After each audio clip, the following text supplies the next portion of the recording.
My 23M wife, 26F, can't separate kink from everyday life, and it's getting embarrassing. I love my wife. This is not a divorce-worthy issue lol. It's just very embarrassing. Without going into specific terminology or detail, I dress as her doting wife and she acts as a degrading husband to me. If you're going to comment to make fun of me for this, please don't. I get it's a bit weird. We used to just do this sometimes, but quarantine has let us kind of do full days of it. Anyway, the issue. Sometimes she will passingly call me an offensive or feminine term outside of play, or insult my masculinity in some way. Tell her she can't do that during a normal day, and she apologizes, but she inevitably ends up doing it again. She says it just slips out, and I can forgive that, but when she calls me princess in front of my mom I just want to die. It would have been worse if it was a serious insult or something, but that very well could have happened too.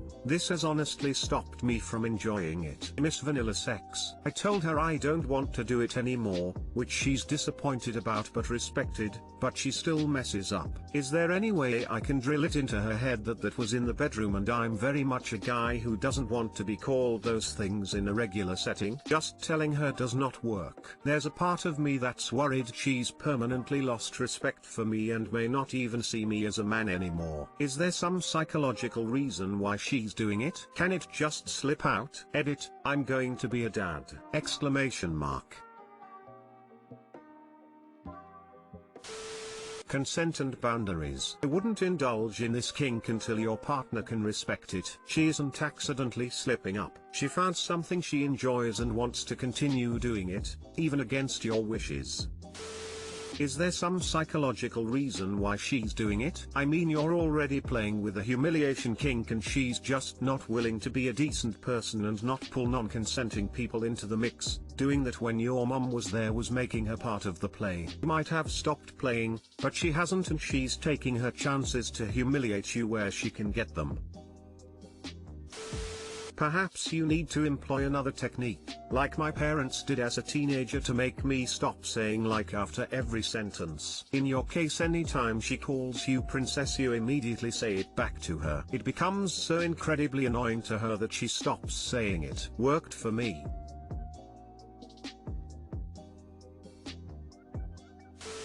She's getting off on humiliating you in public. She's crossing a line and going from role-playing an abuser to actually being an abuser. If she refuses to stop humiliating you, you'll need to consider whether or not this is her real self she's showing you and not just her kink.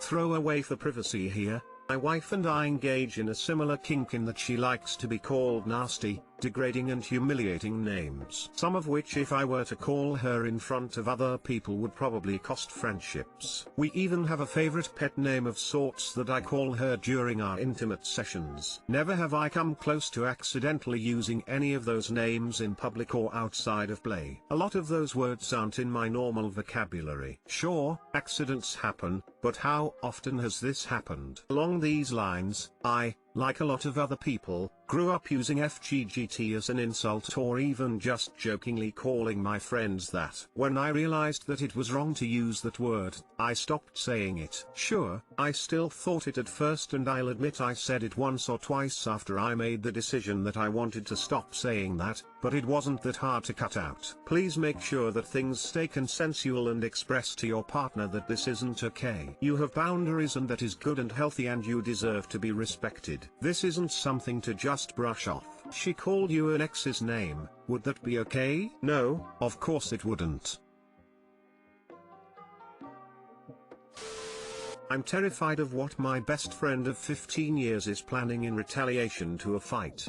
She seems almost psychotic and won't let it go. Too long didn't read. My friend has a history of being really vindictive to crazy levels when things don't go her way. I think she may be a narcissist, and after a recent fight where our larger social circle took my side, without me asking or anything, I started recently trying to grey rock and other techniques to get rid of narcissists because she wouldn't let it go, and now I think it's backfired and she's showing signs that she won't let up, and that's she planning some sort of of revenge by contacting all my friends, that she doesn't even know, and someone from my work. Sorry this is about to be so long. Back info, we are both in our mid-20s and have been best friends, inseparable, since we were young children, and our shared social circle is still closely in touch. We always had a very specific dynamic / reputation. In school I was the class clown who was a mess and unorganized, outgoing, loud and easygoing, and she, I'll call her Jane, was known as more introverted, competitive,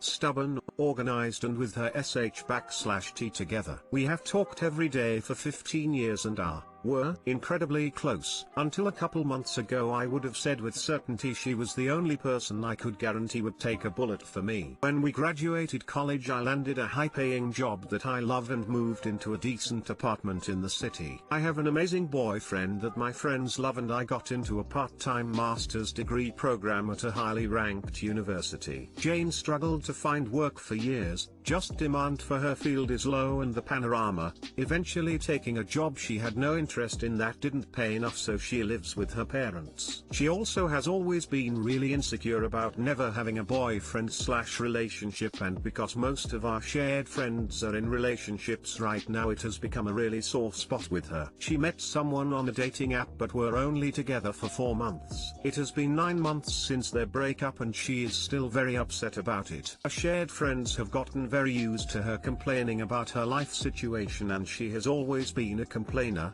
but I used to think her pessimism was a cute part of our opposites dynamic and enjoyed finding ways to cheer her up. Looking back I'm seeing it through the lens of chronic victim complex. Since my friends have made jokes about me being the most successful after all and being proud of me, our relationship was rocky. Everything blew when a series of awful events happened in my life all in the span of 1 month. My mom, we're very close, was diagnosed with an incurable aggressive brain disease. My roommate, and close friend, attempted suicide in our apartment, and my college friend and dog both passed away unexpectedly. Everything happening with my mom alone has been the hardest thing I've ever been through, and I felt just overwhelming anger at the world that this happened to her and helplessness at not being able to help more than what little I can do. My little sister told me she had always thought of me more as her mom, and it opened this huge anxiety of responsibility for her when I'm not ready to lose my own mum in such a painful way. I was really struggling with my mental health and sort of hit a snapping point when I had a big fight with my boyfriend that was blown up by everything else going on.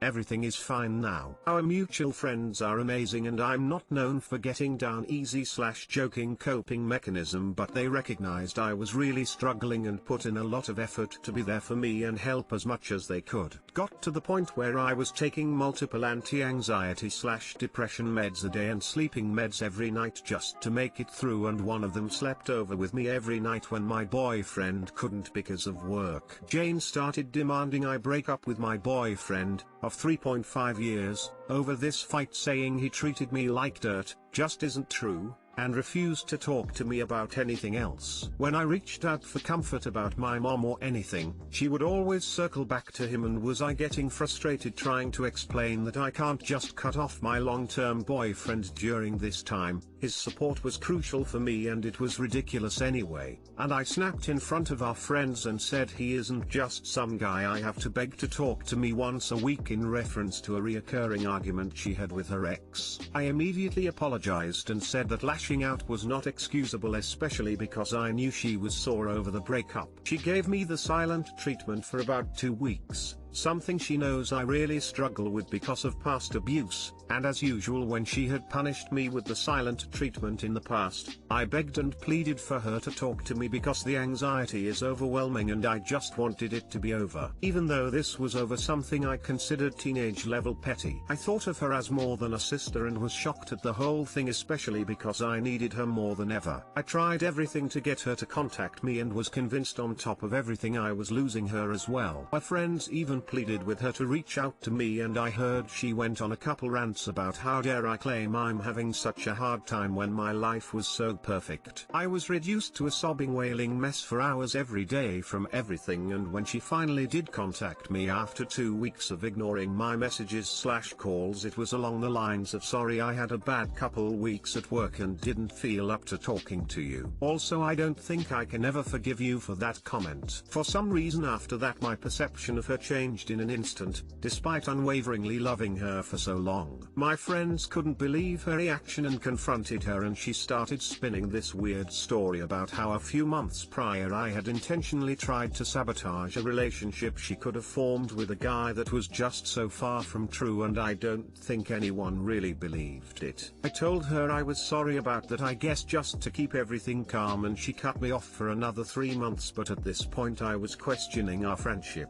Looking back, things seemed very abusive and manipulative, and I never pieced it together until I realized she would go this far, but in the past she had also put in a lot of effort to damage reputations and be vindictive to people who didn't let her get her way, but that was when we were teenagers, so I thought she outgrew it. She was always so good at convincing me the people she targeted for hurting her deserved it. She always had me working as a mediator to convince people she argued with to give her another chance, and she took pride in never apologizing for anything. My trust in her shattered quickly, and I never wanted to be vulnerable with her again, so figured it was best. She said she could never forgive me. She tried to reach out after 3 months of silence when I was just starting to get through some things. She wanted to continue the argument out of nowhere, and during these 3 months she had started fights with almost all of our mutual friends, and they turned away from her as well, partly because she wanted them to take sides in what happened between us. I was starting to think maybe she was a narcissist, which is a completely unqualified assumption, but I tried the grey rock technique anyway because I didn't want to salvage the friendship at this point and was honestly scared of her and how she treated me. I just reiterated my apology, agreed with her, and tried to be as unreactive as possible to get her to drop me. I had assumed she would just cut me out of her life, especially since she led me to believe she would never speak to me again anyway. But she was so persistent in trying to get me to fight with her. She attacked very personal insecurities of mine, tried to use our friends against me, and tried to list out reasons I had been cruel to her over the years and owed her to try and help reconcile with our friends. I made a point to not let her get a rise out of me, but became terrified at just how blatant her need for control over me was. I read online that just sticking with the grey rock technique would make her bored of me. She tried desperately to turn our friends against me when I wouldn't start a huge fight with her and another friend who she had gone to great lengths to try to alienate from the group years ago reached out to me and told me she had tried her best to steer clear of Jane when she began to suspect she had some mental issue or narcissism. When that didn't work, I found out recently she has contacted /4 of my friends, non-mutual, she's never met them, from college and work, but I don't 100% know why. She matched with my co-worker on Tinder, but she lives a long distance away from the city I live and work in and would have had to specifically set her location here. I saw she connected with my boss on LinkedIn. She tried to text my little sister, who frequently travels up to see me from our hometown because we're very close, to ask if she would deliver a package to me. She sent my boyfriend nudes on Snapchat. She showed up at his apartment, God knows why, but he locked all the doors and didn't answer. At this point she seems to be escalating and I'm really scared, and she sends me daily text messages that just don't make much sense. Sentences aren't complete or missing random words. Her mother called me screaming at me because I'm a horrible person and Jane hadn't come home for 3 days without notice. My friends are also completely shocked but haven't heard from her in a while other than the occasional group chat message saying something weirdly normal about the weather or something. I have no idea what to do. I don't even know what I'm dealing with, to be honest. I'm terrified she'll do something to my family or something, but I'm also scared to say something or do something unless that is what triggers her to act. I don't even have any solid evidence of her attempting something specific other than all of these weird behaviors and a terrible feeling from knowing her for so long. I go back and forth daily just gaslighting myself, so she doesn't have to, though she tried extensively, that this is really bad, but also that I'm overreacting about it all and maybe it was just unreasonable to react the way I did to our fight, so I'm driving her crazy. Help?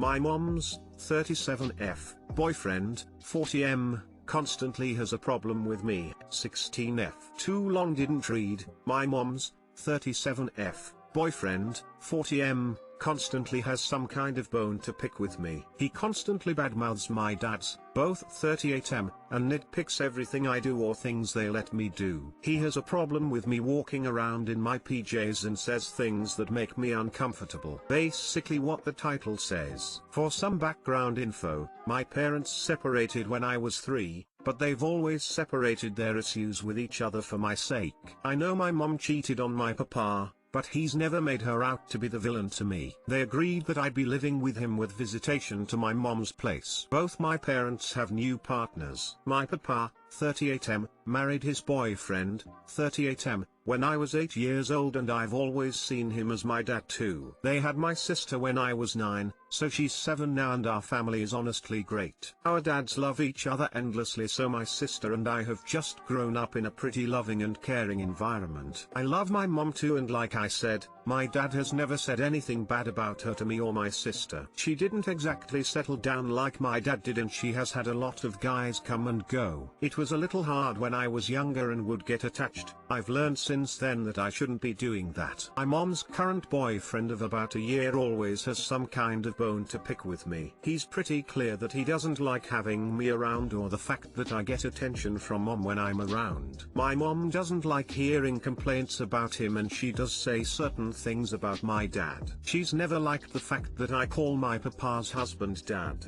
Her boyfriend also has a problem with the fact that I'm living with them when he doesn't even like me in the first place. I honestly don't know what he wants from me. It's getting hotter where I'm from, and I usually sleep in shorts and t-shirts, and he has a problem with me walking around like that, and it makes me uncomfortable. He also makes weird comments that insinuate that my dads would look at me like I'm not their daughter and would essentially sexualize. He also doesn't get why they're even married and raising children together. These kinds of comments are another thing that makes me uncomfortable. He's also mentioned things about my body like I'm showing off my figure and my boyfriend would be lucky. I don't know what to do. Would it be bad if I told my mom that I won't be coming over anymore as long as he's there? I don't know if I should tell my dads about them either. My dad, especially, is super protective of me and sister and would never let anything bad happen to either of us or my papa. I have no problem just living at home with my dads and sister until my mom can sort things out with her boyfriend, if she does. I just don't want to completely cut contact with my mom.